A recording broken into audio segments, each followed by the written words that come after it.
ekstrim ini sering menjadi olahraga bagi kalangan anak-anak muda. Tapi apakah olahraga ini baik untuk tulang? Sebenarnya tergantung bila metode latihannya sama, dari frekuensi, intensitas, time atau waktu, dan satu lagi type. Kedua hal itu akan menyebabkan stimulasi metabolisme pada tulang. Olahraga sangat baik untuk semua kalangan, baik untuk orang dewasa maupun anak kecil. Namun bagaimanakah dengan olahraga senam lantai? Manfaat senam lantai ini untuk anak-anak memang sangat banyak. Yang terutama biasanya adalah meningkatkan fleksibilitas dan kekuatan otot. Tapi selain itu, kebugaran secara umum anak-anak ini pun meningkat. Semua ada di Dr. Oz Indonesia hari ini bersama Dr. Rian Tamrin dan Dr. Reisa Broto Asmoro. Apakah Anda pernah mendengar olahraga parkur? Ya, untuk Anda yang belum pernah mendengar olahraga parkur, mungkin Anda adalah salah satu pecinta film action. Nah, di salah satu adegan film action ini mungkin Anda pernah melihat pemeran utamanya atau adegan-adegan di mana cukup ekstrim dan mengundang decak kagum pemirsa. Seperti mereka melompat dari salah satu atap rumah ke atap rumah yang lain. Atau istilahnya di temboknya cukup tinggi.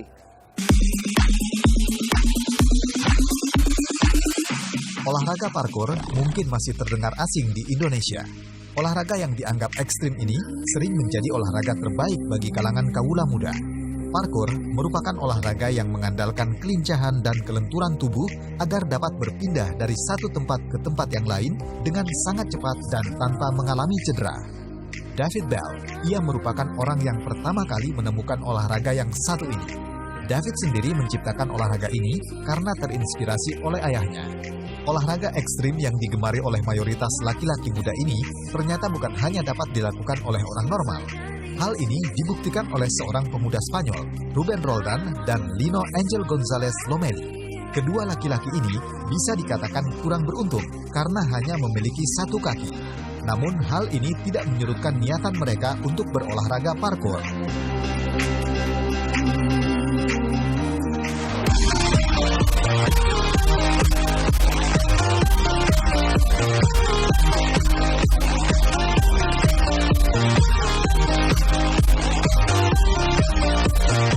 Ya pemirsa, itu tadi lompatan yang mungkin salah satu bagian dari olahraga parkur. Ya tadi mungkin Anda ngelihat sedikit gimana saya mengatur keseimbangan. Memang kalau kita nggak jitu kemudian cepat ngambil keputusan pada otot atau bagian tubuh mana untuk menjadi tumpuan, ya resiko cedera bisa terjadi pada pemula olahraga parkur. Ya kesederhanaan memang terlihat, tapi tingkat kesulitan, kekuatan tubuh kita yang menentukannya. Bagaimana olahraga parkur oleh teman-teman kita di Parkur Jakarta? Kita lihat tayangannya.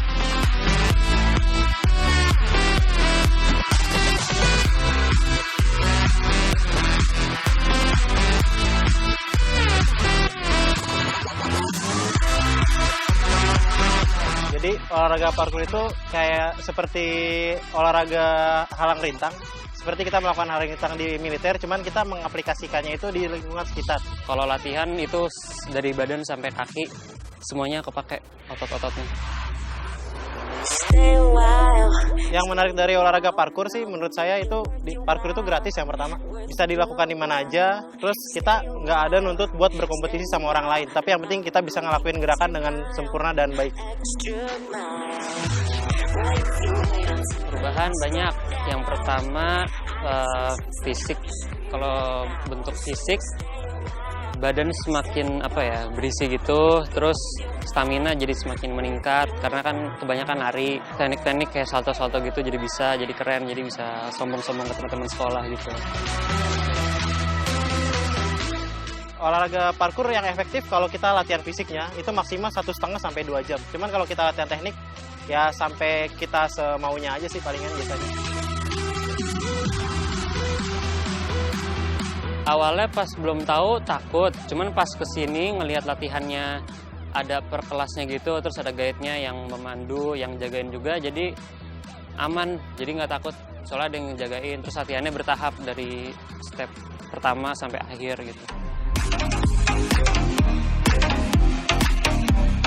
Ya, untuk manfaat parkour terhadap osteoporosis seperti misalnya tadi, sebenarnya tergantung bila metode latihannya sama. Pada pencegahan osteoporosis, olahraga pencegahan osteoporosis, kita kenal dengan framework FIT namanya.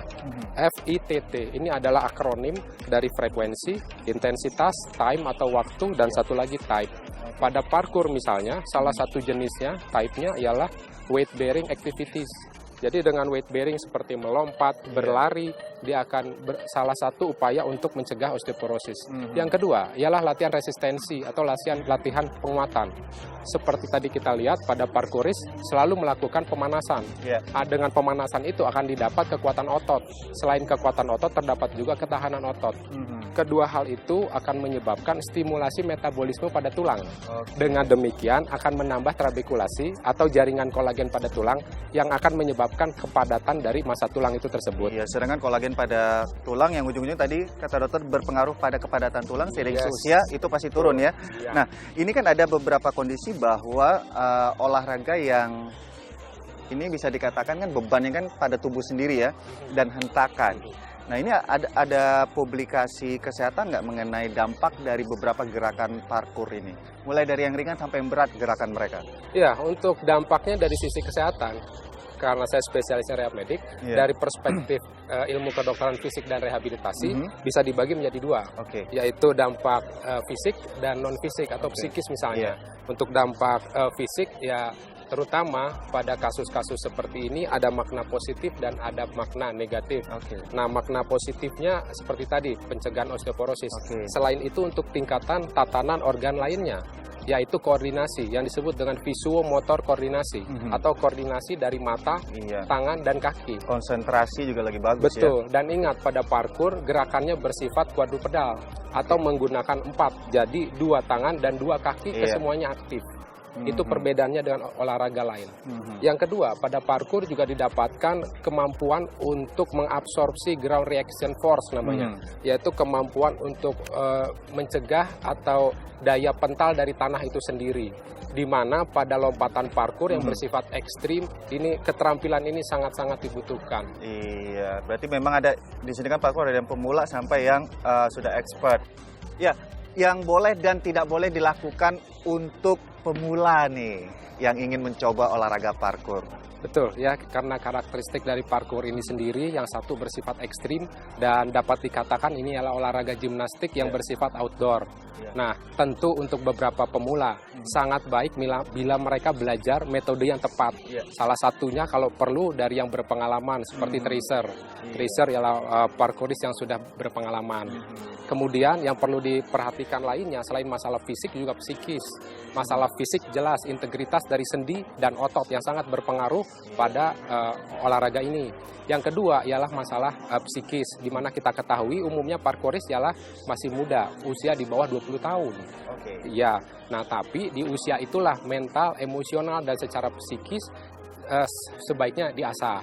Seperti kita ketahui pada olahraga parkour, mental dan emosional sangat berpengaruh. Ini kayak cepat ngambil keputusan ya, karena gerakan yang keliru itu bisa meningkatkan risiko cedera. Selain itu manajemen risiko dok, itu jadi penting ya, karena pada usia ini ialah pengembangan diri di mana mereka dapat mengaktualisasikan diri, di satu sisi juga untuk karakter building, untuk pembentukan karakter. Namun karena olahraga ini juga memerlukan adrenalin yang cukup, ya tentu saja kepercayaan diri juga penting. Selain itu memang kebersamaan dalam komunitas parkour. Sesuatu yang diperhatikan dari apapun itu olahraga tentunya adalah yang baik dan tidak baiknya. Ya, ini apa yang harus kita perhatikan yang kita infokan kepada masyarakat yang ingin mencoba olahraga parkour? Ya, untuk jenis makanan sendiri pada parkour saya rasa kompetensi dari dokter spesialis gizi lebih tepat. Namun bagaimanapun karena mengingat usia, tentu saja usia pertumbuhan jenis gizi itulah yang diperlukan asupan intake-nya untuk parkouris.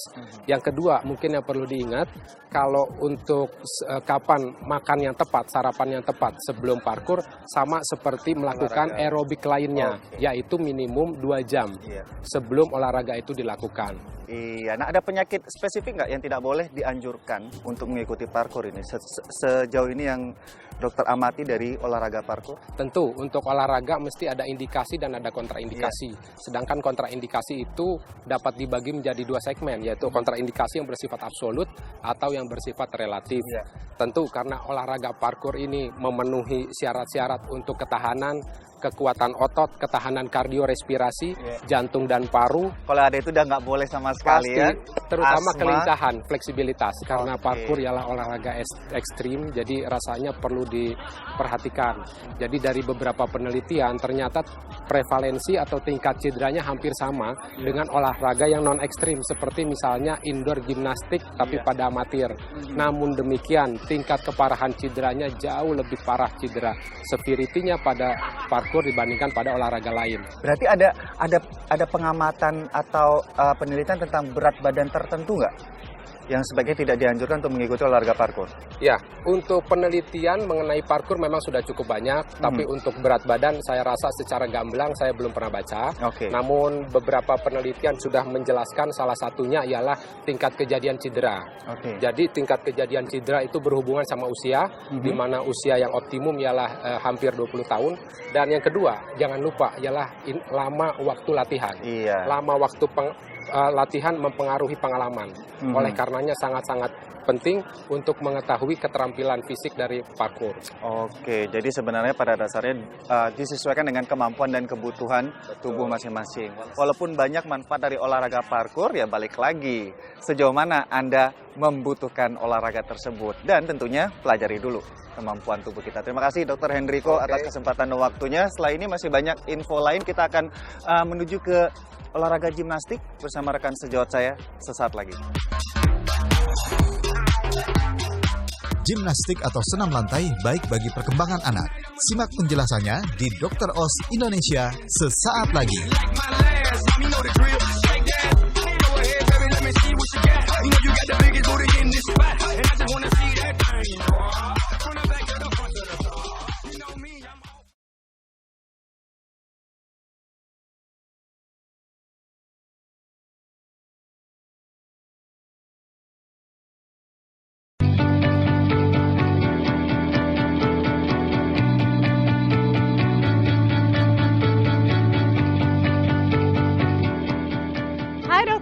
Bener banget yang dibilang sama Dr. Rian, bahwa gaya hidup sehat itu harus dimulai dari anak-anak. Jadi bukan hanya orang dewasa saja, tapi anak-anak pun sudah mulai harus melakukan gaya hidup sehat. Nah, ini meliputi olahraga pada anak-anak. Nah, manfaat olahraga pada anak-anak ini banyak sekali. Yang pertama, meningkatkan kesehatan anak tersebut. Tapi bukan hanya pada saat dia masih menjadi anak-anak, tapi resiko kesehatan ketika dia menjadi dewasa pun menurun. Nah, yang kedua adalah meningkatkan kebugaran tubuh anak tersebut. Kebugaran ini meliputi apa aja sih? Yang pertama, ketahanan jantung dan paru. Kedua, kekuatan otot. Ketiga, ketahanan otot. Keempat, fleksibilitas anak tersebut. Dan yang ketiga adalah meningkatkan kepadatan tulang anak tersebut. Yang keempat, dapat menurunkan tingkat stres anak tersebut. Yang kelima, bahkan terbukti bahwa anak dapat mengalami peningkatan kecerdasan ketika berolahraga secara teratur. Yang terakhir adalah dari segi sosial, anak-anak yang melakukan olahraga secara teratur dapat lebih mudah berinteraksi dengan teman-temannya karena terbiasa melakukan interaksi ketika dia berolahraga. Olahraga tidak hanya penting bagi orang dewasa, bahkan anak-anak pun memerlukan olahraga. Anak yang berolahraga secara teratur dipercaya akan lebih sehat, gembira, dan juga percaya diri. Berbagai macam olahraga dapat diperkenalkan oleh orang tua kepada anaknya dan disesuaikan dengan kondisi keadaan anak. Umumnya, semua jenis olahraga mempunyai manfaat tersendiri bagi anak-anak, seperti olahraga yang membutuhkan kelenturan tubuh yang satu ini. Senam lantai atau gimnastik ini merupakan olahraga cabang renang yang membutuhkan keahlian khusus untuk melakukan gerakan-gerakannya. Namun, benarkah senam lantai bermanfaat bagi pertumbuhan anak atau bahkan dapat membuat pertumbuhan anak berhenti?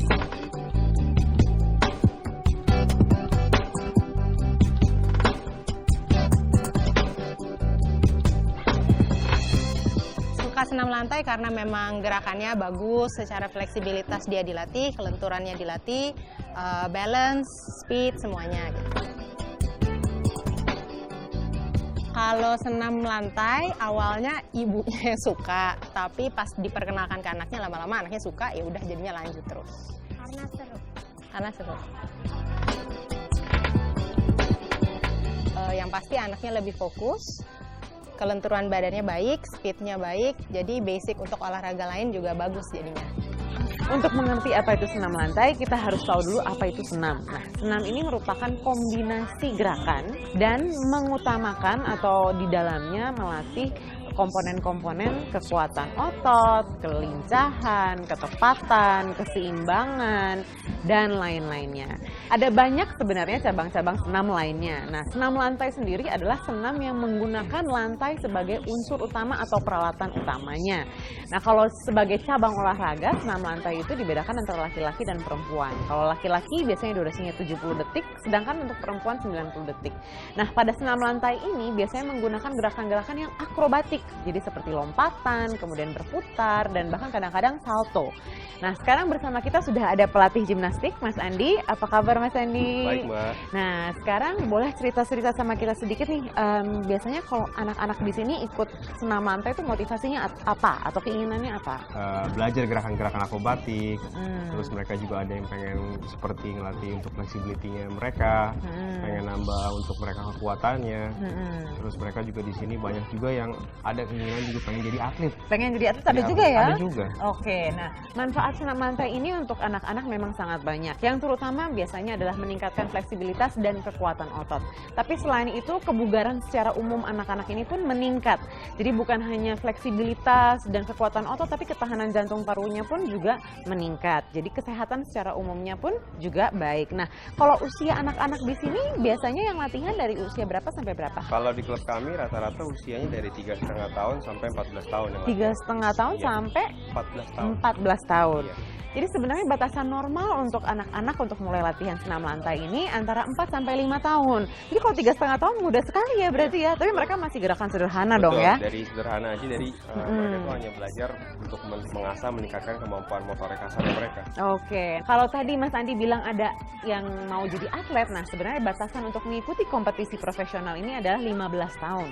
Jadi tidak boleh ada anak di bawah usia 15 tahun yang ikut kompetisi profesional senam lantai. Kalau amatir lain lagi tapi ya Mas Andi. Kebanyakan biasanya kalau di sini ada yang ikut latihan kompetisi amatir?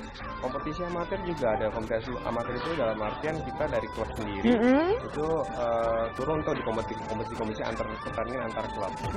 Oke, itu biasanya usia berapa sampai berapa? Dari usia 7 tahun Dari usia 7 tahun sampai 14 tahun. sampai 14 tahun. Karena maksimal klub kita ini kan di sini 14 tahun. Ya, kalau latihan di sini biasanya berapa lama ya Mas Andi masing-masing anak ini latihan? Berapa jam? Kalau latihan itu durasinya macam-macam. Kalau untuk yang rekreasional biasa, mereka latihan kurang lebih sekitar 1,5 jam. 1,5 jam ini yang untuk rekreasional aja ya. Tapi kalau mereka udah yang menuju ke arah prestasi itu, biasanya mereka latihan bisa 3 sampai 4 jam sekali latihan. 3 sampai 4 jam satu kali latihan saja ya. Nah, ini memang sesuai dengan anjuran bahwa kalau misalkan mau melakukan latihan senam lantai secara rekreasional itu 2 sampai 3 kali seminggu sudah cukup. Dan durasinya adalah sekitar 1 sampai 2 jam. Sedangkan kalau untuk kompetisi profesional memang karena butuh atensi dan perhatian dan fokus yang lebih tinggi sehingga frekuensinya bisa sampai setiap hari bahkan 5 hari dalam seminggu, dan itu memang terjadi pada dunia senam lantai di tempat lain juga, bukan hanya di Indonesia. Nah, untuk orang tua yang harus diperhatikan adalah ketika anak-anak melakukan latihan atau olahraga senam lantai, perhatikan selalu bahwa gerakan-gerakan yang dilakukan atau latihan yang dilakukan sesuai dengan perkembangan motorik anak. Yang kedua adalah lakukan pemanasan yang baik dan benar. Jangan pernah melewatkan pemanasan dan juga pendinginan. Hal ini penting sekali untuk mencegah cedera. Kemudian yang ketiga, perhatikan volume latihan. Nah, volume latihan ini jangan pernah lebih dari anjuran. Karena apabila volume latihan yang tinggi ini dilakukan pada anak, maka dapat memicu cedera dan juga bahkan dapat menghambat pertumbuhan anak. Dan yang terakhir adalah perhatikan nutrisi dan hidrasi. Jangan lupa bahwa olahraga membakar kalori. sehingga jumlah makanan yang dikonsumsi dan minuman yang dikonsumsi juga harus sesuai. Biasanya sebelum memulai latihan, biasakan untuk selalu minum air minimal 1 botol atau kurang lebih 500 ml, itu 1-2 jam sebelum latihan. Dan setiap 15-20 menit ketika latihan, pastikan selalu minum 1-2 gelas air minum. Dan sesudah latihan, kembalilah boleh minum air sebanyak-banyaknya. Terima kasih banyak Mas Andi, Sama-sama, dokter. informasinya sangat baik dan bermanfaat. Semoga kita ketemu lagi ya.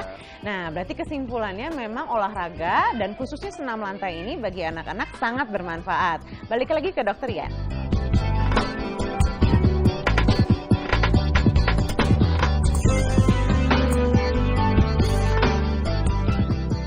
Ya, terima kasih Dr. Sofia Hage atas penjelasannya. Untuk Anda pemirsa masih banyak informasi kesehatan lainnya, jadi jangan kemana-mana ya. Tetap di Dr. Oz Indonesia tentunya.